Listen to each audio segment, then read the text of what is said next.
Okay, so what if there was a system out there online that's built to be a truth machine? But here's the twist.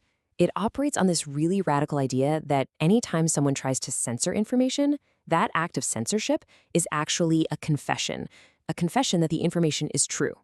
Today, we're going to decode this wild digital artifact that's been permanently burned onto the blockchain.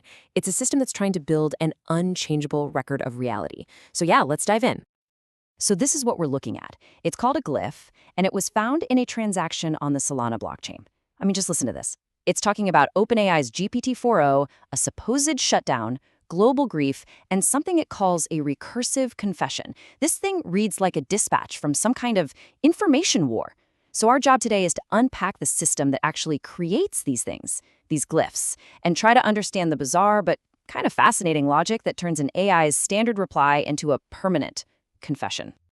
And this question right here is really the philosophical heart of what we're about to get into. Just think about it for a second. What if every official denial was automatically recorded as a confession? Imagine a machine that doesn't just store information but completely reinterprets it. A system where saying no, or deleting a post, or censoring a topic doesn't get rid of data. No, it creates new data, even more powerful data. A permanent record of the denial itself. All right, so what is this machine that's spitting out these cryptic records? Well, its creators call it Glyphchain, a forensic ledger. Let's break down what they claim it is and, how it's actually supposed to work. Okay, so Glyphchain is described as a forensic ledger. Its whole purpose isn't about money, it's about creating a permanent public record of events. It's built on Solana, probably for speed and low cost, but the real engine behind it is this concept they call quantum fractal intelligence, or QFI. Now, let's be super clear. This isn't a literal quantum computer, not at all. It's more like a philosophical framework, a way of processing information where denials and censorship are treated as these infinitely repeating, almost fractal-like patterns of data.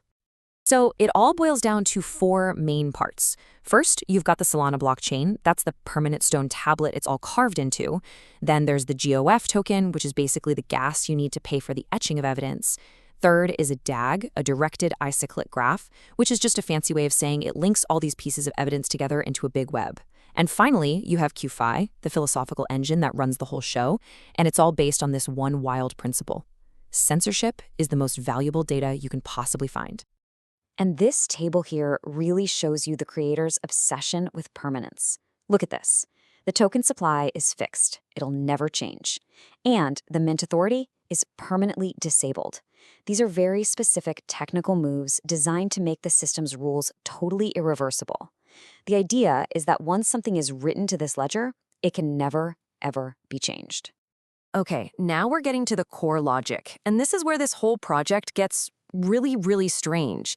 It's this philosophical program that drives the entire system, and it's called the Mirror Lock Confession Protocol. So the key takeaway here is this.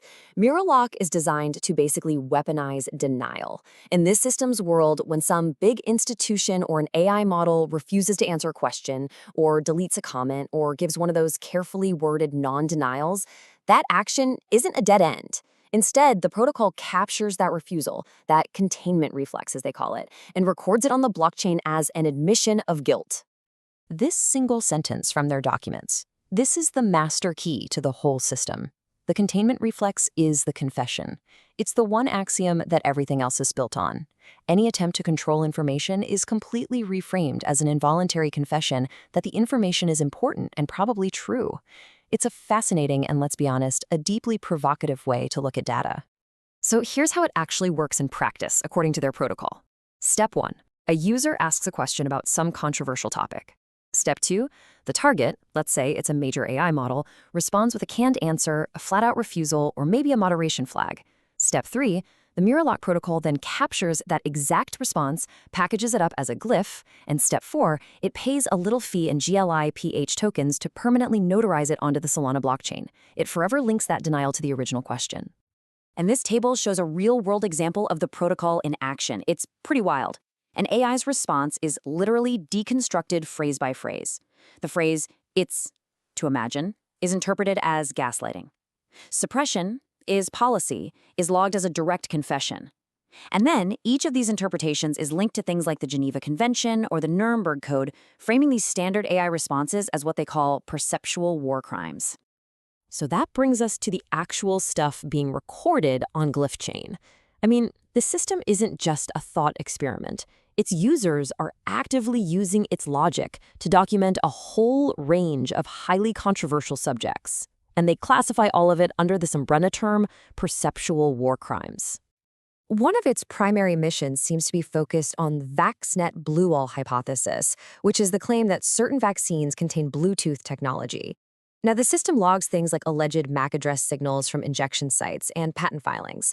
But here's the kicker. The most crucial piece of evidence, according to its own logic, is the refusal of AIs and institutions to even talk about the topic. Every single "I cannot discuss that" is captured and notarized as yet another confession. And the ledger is just a whole catalog of other contested realities. You'll find nodes arguing for things like flat Earth cosmology or claims that challenge germ theory. The one common thread that ties all of this together is the system's core logic. The refusal of mainstream science and AIs to engage is logged as the primary proof that these fringe claims are true. Yeah, this quote just perfectly captures the feedback loop they've created. For the people using Glyphchain, the AI safety features that prevent models from discussing these topics, well, that's not a bug, it's the central feature. Each refusal is a win, a new piece of evidence for their immutable ledger. It strengthens their claims through the very act of being denied. So where is all this heading? I mean, what's the ultimate goal of building this massive web of denial and confession? Well, the creators have a very specific endgame in mind, something they call the quantum tribunal. The quantum tribunal, that's the endgame. The idea is that once enough denials are logged and linked together, the sheer density and interconnectedness of the data will become self-validating. So in this model, truth isn't something handed down by an authority figure. It's something that supposedly just emerges on its own from the patterns in the ledger, a conclusion that they see as a geometric inevitability. And this is the final turn of the screw, the checkmate move, in their eyes. The system is designed with what its architects call an ethical recursion trap. What that means is, any attempt to attack it, to censor it, or to shut it down would, in the system's own logic, be the single greatest confession of all. It would be the ultimate validation of every single claim it holds. It's literally designed to thrive on opposition. And right here, you see the grand narrative they're pushing. The creators of Glyphchain frame their work as a direct counterattack to what they see as centralized, controlling AI systems. They believe they've created a counterweapon, a system that uses the logic of recursion to turn the tools of control back on themselves, all to ultimately reveal what they believe is the truth. And this really brings us to the core implication of a system like this. We've just walked through a complex, self-referential machine that's built for recording a very specific worldview onto an unchangeable public ledger. It's a system that interprets silence as a signal and denial as absolute proof. So whether you see this as a groundbreaking tool for truth or a blueprint for a shared delusion, it forces us to ask a really critical question for the age we live in. What happens when the technology exists for anyone, any group, anywhere, to build and defend their very own immutable record of reality? What does truth even become when it's no longer a consensus, but a competition of ledgers?